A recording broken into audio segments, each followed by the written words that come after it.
friends, and so on, and ensure that people and citizens using the nation's roads, we do so with more care and consideration. And it's quite fitting that we are here debating Children's Life Fund, because right now we understand how precious life is. A healthy young individual enjoying life, and he's just gone because of an accident on the roadways. So condolences to his family and friends. I must say to Senator Dr. Desiree Murray, it's the first time I've heard in public in this Parliament, reading newspapers or editorials, someone in a position of power telling the Honorable Prime Minister Kamala Persad-Bissessar that the law that came from her mind, her heart, her body and spirit came from a place of empathy, compassion and care. And you put it on Hansard, and I thank you for that, because it has been a long time, and I was always wondering, how come we in Trinidad and Tobago are simply unable to say, well done? I heard the Honorable Senator Al-Rawi, former Attorney General, saying that he has said so many times. If he has said, I will apologize to him, but I certainly didn't hear it at any time. Today I hear it, so maybe being in this place and not downstairs has led to some humility on the part of the former Attorney General. The former Attorney General, I must say, he came up to the Senate, and his first point I said was actually making some sense. And I was shocked, because for years I'd been listening. All over, downstairs, upstairs, all around, and I've never found anything that I agree with him with. But I think that he made a good point about, in Trinidad and Tobago, the people who have responsibility for the child should also be able to apply on the child's behalf. So I would say that was a good point made by the former Attorney General, but then he returned to his normal position. He returned to his normal behavior, his normal level of understanding, because he went into an 8-minute diatribe on judicial review. Now, the mere fact that I'm listening to an Attorney General who lost more judicial reviews than probably all Attorneys General before is really interesting.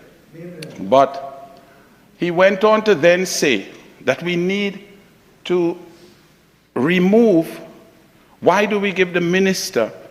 And in the minister, anyone who understands how government works, the minister has in the Ministry of Health a cadre of qualified people who have experience and are qualified in the field of medicine.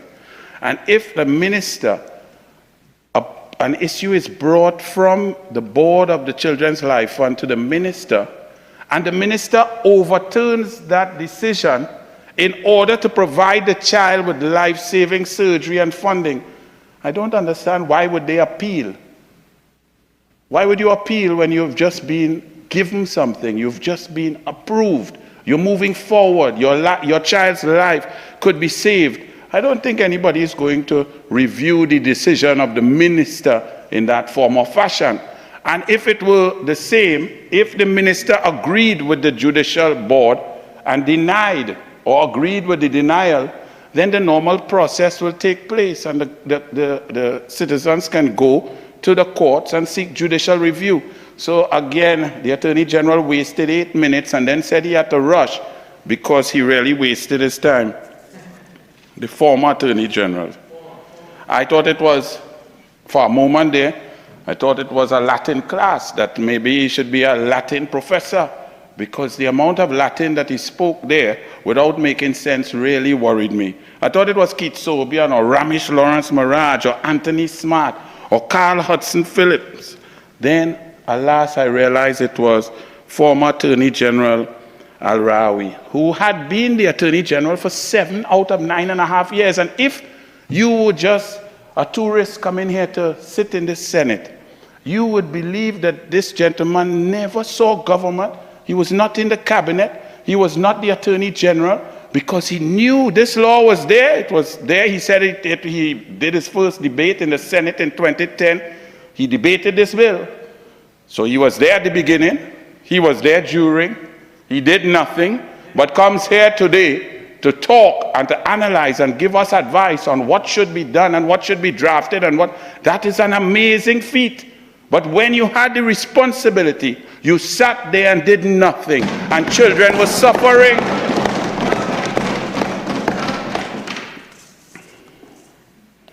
To listen to the former Attorney General talk about process, when this is the Attorney General who signed an indemnity with a witness in a criminal matter, usurping the authority of the DPP.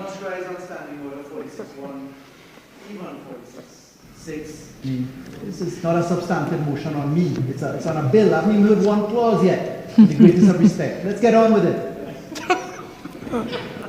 All right, well, let us.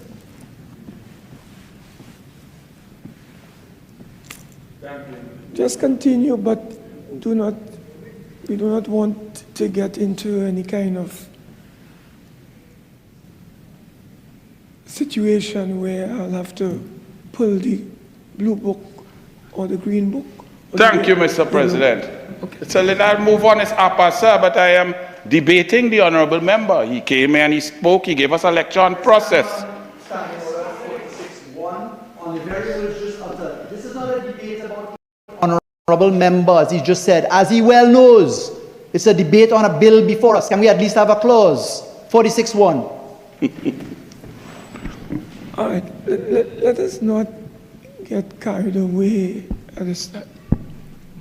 And please, when we are rising, let's rise on your point of order, refer to your point of order, take your seat. I don't want no explanation. I don't want no narration. I think I'm in this thing long enough. So let us not get into too much crosstalk and personal imputations, personal reflections. Let us not get into that. Please. Honorable Minister. Thank you, thank you, thank you, Mr. President. I sat quietly and listened, but we're also moving right along. Some honorable senators over there, including the last speaker, spoke about the time that it would take and other mechanisms other than allowing the minister to do an appeal. Now, if we get into the tribunal, like Senator Durup Timal said, and we get into the president appointing a tribunal and stating that it would be appointed and it will work within 24 to 48 hours. We live in Trinidad and Tobago. What do we know of that gets working in 24 to 48 hours? Absolutely nothing. So this is children's lives. We've thought about all these issues, and the quickest thing to do is to have the minister and the qualified ministry officials go through the decision, read the reports, call an expert, get a second opinion, and make a decision. Because we've seen where a child has lost his life when the process was going through its snail pace. So we cannot afford that. Furthermore, we're talking about cost. I heard an argument about, we have to weigh the costs of change, of saving a child's life and other social responsibilities that a government may have, food cards and laptops and education. That's an interesting position. But when it comes to a child's life, speed is necessary, and it is nearly impossible to quantify in that manner. Furthermore, if you increase the cost by creating a tribunal of experts, do you have to pay these experts a stipend? Do you pay them for the number of hours that they work? Where are they going to work? Do they need a secretariat? Is there an office? Do we have to rent another building? These are things that we have to factor in. We want to simply get to the decision to get the child some help. So we hear the issues, but we've considered it, and we believe that this is the most expedient thing. Furthermore, when you're in government, you're not only making decisions about social to social, you see, especially in Trinidad and Tobago, all of us have learned over the 9.5 years. We might be making a decision between $1 million to save a child's life or a useless car park where nobody parks their car for 131 million by 262 million. Or we might be making a decision to save a life, or changing Skinner Park from a football field into a fet match thing that you cannot even play football for 131 million. These are the decisions that will have to be made, not necessarily a decision about changing or saving a life and taking away food from someone or taking away textbooks. Because the Prime Minister that we have now, the member for Siparia, Kamla Persad-Bissessar, believes that the money of the people should be spent on the people and should be spent on the social needs. She does not believe in the philosophy of the last 9.5 years of the new society as stated by the former Prime Minister. Well, the former Prime Minister, excluding the one who was there for a day. The former Prime Minister that stated in this new society, the population must wean themselves off the state. He said, and I quote, every road, every hospital, every health center must be built by the government. Well, the government cannot take that burden. So you, the people, better wean yourself off the government. That's one philosophy. That philosophy was rejected on April 28. So there is no issue about that. The new Prime Minister says, taxpayers' dollars, people's money is to be spent on people. So the waste, the corruption, the poor choices, the Atlantic LNG, 233 million after everybody says do not invest, that money will not be spent, which will free up money to save more children's lives, to improve the quality of life of a child, because you have a Prime Minister now who cares.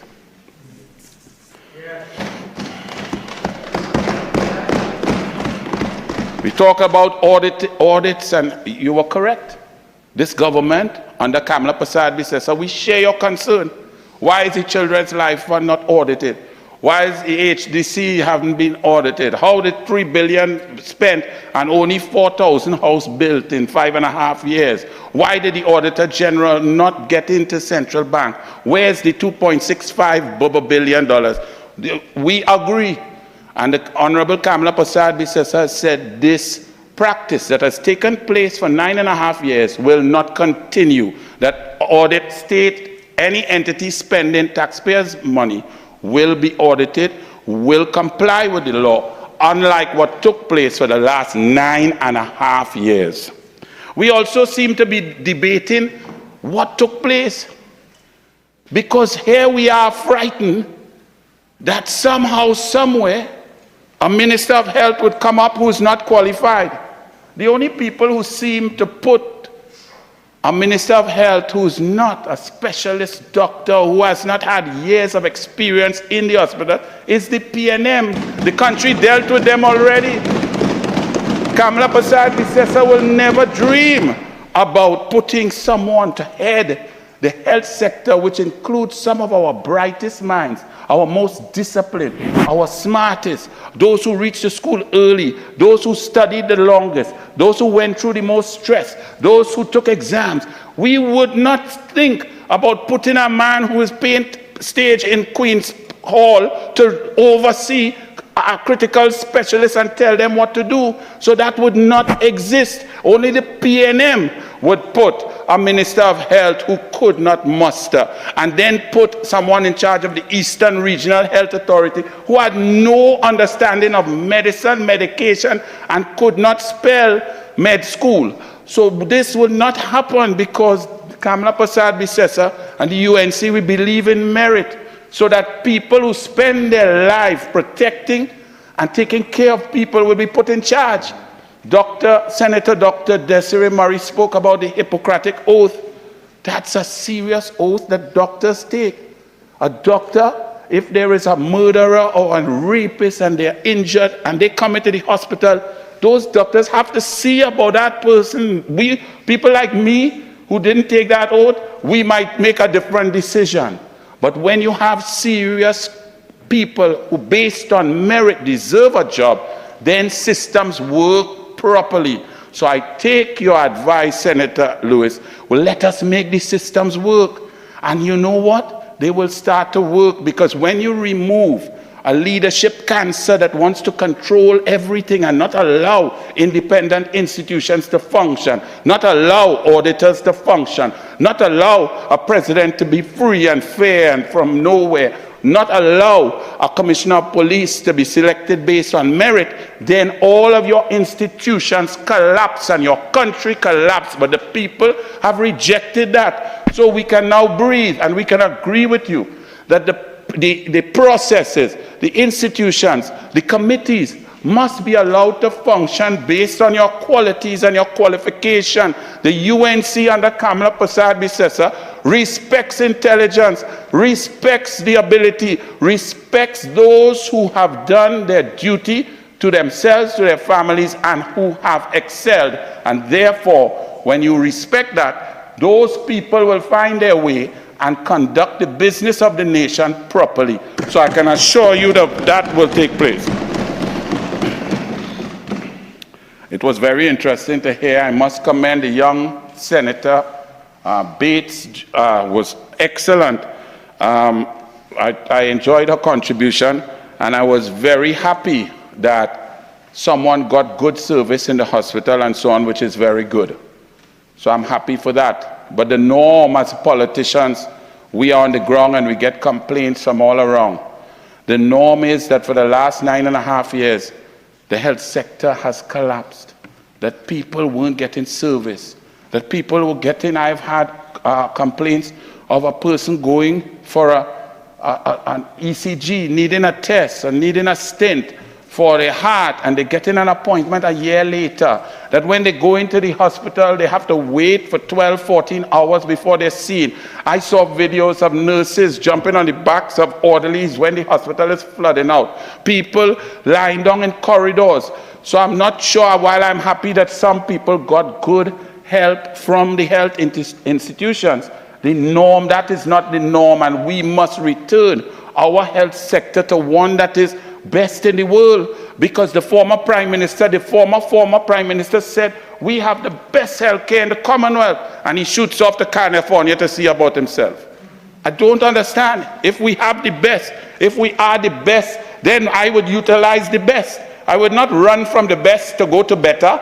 So that is the kind of the conundrum that the PNM exists in. So to come here and talk about a minister of health and the health sector being great, and the child who was saved, we like that, but we need to increase that. That must not be an anomaly. That must be the norm. We must not hear about children not getting help because people are delaying. Now, we said let the board work, but I will ask a member of the opposition to stand up and tell me, what are the ratios of applicants to successful candidates receiving funding from 2011 to 2015, as opposed to from 2016 to 2025? I put it to you and I proffer that there was a decrease in the number of successful applicants. Now, why would that happen? Wouldn't it happen because of an instruction from the political directorate? So, if that occurred, for the PNM to come here today and say that a minister who is a doctor, a specialist, a gynecologist of 40 years, or any other minister who is qualified and who has taken the Hippocratic oath, that they will somehow try to prevent individuals from getting life-saving surgery in order to save $1. I could not believe what I heard from my colleague, Honorable Senator Dr. Amory Brown, when he spoke about, and let me get it correctly, he spoke about that there should be a distinction, that you had to make somehow possible success always seems lower That's what the point I just made, that we not justify expenditure of funds, that there was a critical element that they would say or decide whether money could be better spent on something else rather than saving a child's life. That at some point that becomes a decision. And I'm saying that Kamla Prasad Bisesa, the Prime Minister of this country who brought the Parent Act in 2010 and now amends it, says there is no greater use or utilization of taxpayers' dollars than to save a baby's life. And I give you that example as I show what this is real. This is a real debate. So I'm happy that everybody agrees that the concept that came from the mind and the heart of Kamla Prasad Bisesa is brilliant. I'm so happy to hear this debate today, because I was wondering, over 15 years, I was wondering where are we going in Trinidad and Tobago.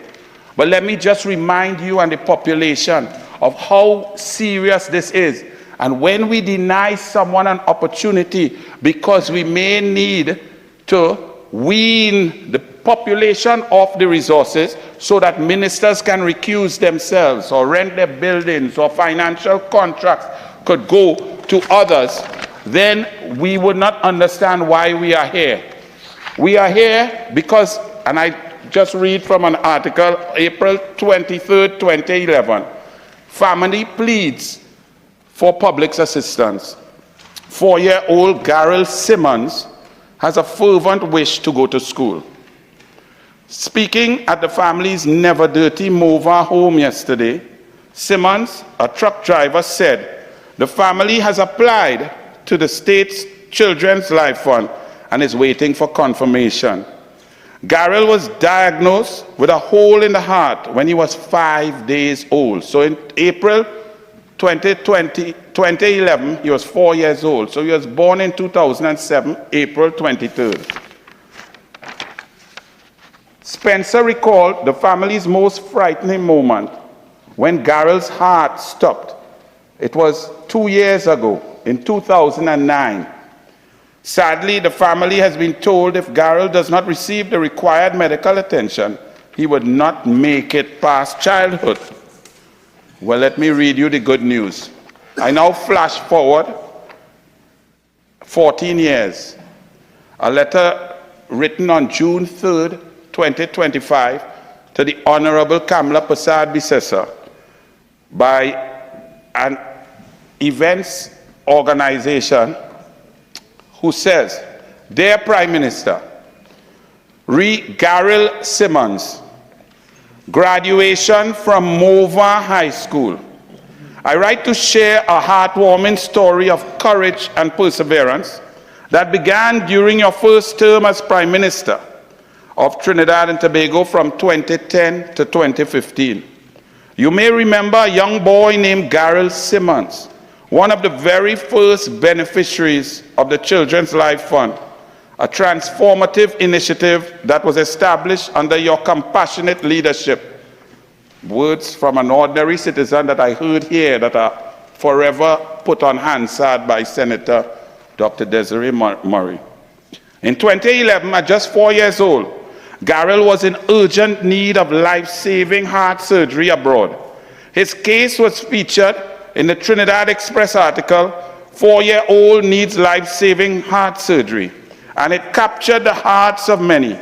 Thanks to the support he received from the Children's Life Fund and the unwavering dedication of his mother, Garrel was able to access the medical intervention he so desperately needed and was given a second chance at life. I have kept in close contact with Garrel's family over the years, and they continue to speak of your generosity and vision with deep appreciation. Your decision to establish the Children's Life Fund has left an indelible mark on Garrel's life, but not only Garrel's life, but on the lives of many other children and families throughout Trinidad and Tobago. Today, I am filled with joy and pride to inform you that Garrel will be graduating from Mova High School on July 3rd, 2025. This milestone represents far more than an academic achievement. It is a testament to his resilience, his family's strength, and the impact of a policy born from empathy and leadership. And yes, everybody could thump the desk, it's okay, because that is what politics is about. That is what leadership is about. That is why we are here. So the Honorable Senator Janelle John Bates, when you said, this should not be about politics, it should be about morals. Unfortunately, politics needs morality, because as you could see from this case, the young man was born on April 23, 2007. The political directorate at that time, the PNM, had a policy that you get 60,000 maximum, if no matter what the problem, no matter how much you need it, no matter how urgent, 60,000 and that's it.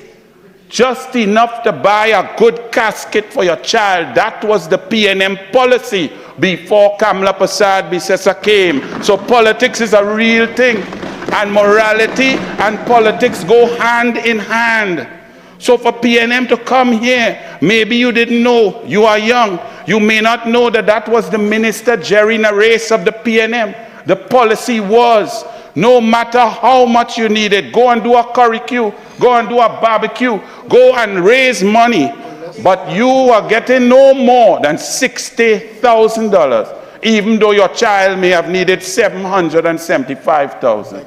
That is the politics of morality. That is the politics of love, empathy, and sympathy. And the reason that the PNM is on that side is that enough people now understand. Had someone like you been a minister in that cabinet, you all may not be on that side right now. But there were too many of the other type who didn't care about people, who cared about themselves, who recused themselves 100 times and then come to tell us about process and propriety and how not to go to judicial review when they've been to judicial review and lost more times than anybody else. When we hear that the PNM says they care about children and that they could not believe. Yes, thank you, I forgot that point. The Honorable Senator Amory Brown also said that, you know, you have a Minister of Health who's a doctor now, but that may not always be so, because by 2028, you all will collapse and we might have another government. Let me assure you, Senator Brown, that there will be no collapse. There will be no dream of yours for you to return, because the people have become aware of the heartlessness of the PNM government, the lack of accountability, and the lack of care. The mere fact that the very first bill that we are debating here, that has been debated in the Parliament under Kamla Prasad Bisesa, is one that brings children to the forefront, that brings families who are tortured to the forefront with care, love, and empathy, shows and will ensure that the PNM shall never rise again, just like your 6,000 votes in a whole election. Out of 150,000 members, 6,000 only voted. It shows even your membership has lost faith in you all. So while we are here, we will take sensible amendments, because laws are here to be made, and we will make good law to support the people of Trinidad and Tobago. We will not wean them off their taxpayers' dollars. We will not tell them that every hospital and every road must be built by the government, and the government can't afford that, while we recuse ourselves 100 times. We will take the money and spend it on the children to save their lives, to spend it on their laptops, to spend it on their textbooks, to spend it on their sport, to spend it to keep them safe. We will use the people's money for that which it is intended, for the people. The PNM says that they care about children. I listen, because anybody could say anything. I might tell you, I really wish I could talk soft. But then I come here and I speak loudly, because I can't talk soft. But if I tell you that I will talk softly, but then I talk loudly every moment, you can't take me at my word. The PNM says they care about children. Yet we are discussing downstairs, upstairs, all around, Why give every child a laptop? Only give poor children and not this child and that child. The PNM took grants from people with autistic children and gave a means test. And if you were making a certain salary, your child, still autistic, whether you make a good salary or not, the child was refused a grant based on a parent's salary. That makes no sense. Whether you're rich or poor, whether you have a good salary, 2 salaries, if you have a child who needs assistance, that child needs assistance. Why create a methodology to wean the people off their money? Give the people their grants. Give the people their food cards. There was a report that came to this PNM government. As they say, they care about children, and this is Children's Life Fund. It was the Judith Jones report. It was received by that PNM cabinet on December 13, 2021. The committee had worked from June 21st, analyzing, investigating the most torturous, painful, harmful abuse at our nation's homes for children. The Judith Jones report, when you read it, if you don't cry, something is wrong with you. And this PNM government left that report from December 13, 2021 till they were voted out April 28, 2025 and did nothing. So spare me the crocodile tears and all of the platitudes and words about caring about children. These children, the report said, were being tortured and raped and burned with cigarettes and battered.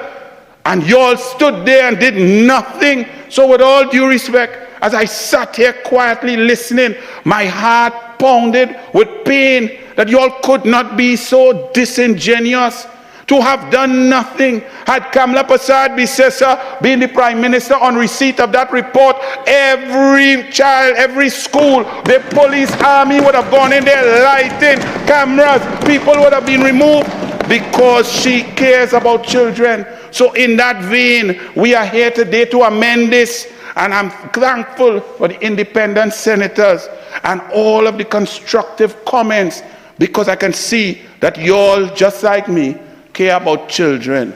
And the way you care about children is you think about somebody else's child as your own. So anybody having a mathematical problem about how much to spend on saving that child life, as opposed to how much concrete we could pour down there, put your child in that place. Whatever is ailing that sick child, take your beautiful child and put them in that child's space, and you will see how quickly your pain will dissipate. How quickly you will say, let us spend the money. Let us create a system that approves the money quickly, that children can have a chance to live. Will they all live? We are not God. But we must know that as leaders, we must take decisions to allow them the greatest chance at life. So with this, I ask all of you to support Kamala Persad and the UNC to help save children's lives. Thank you very much.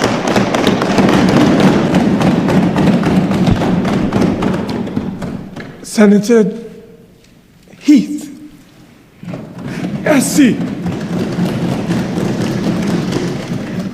Thank you, Mr. President, for the opportunity to contribute to this bill entitled An Act to Amend the Children's Life Fund Act.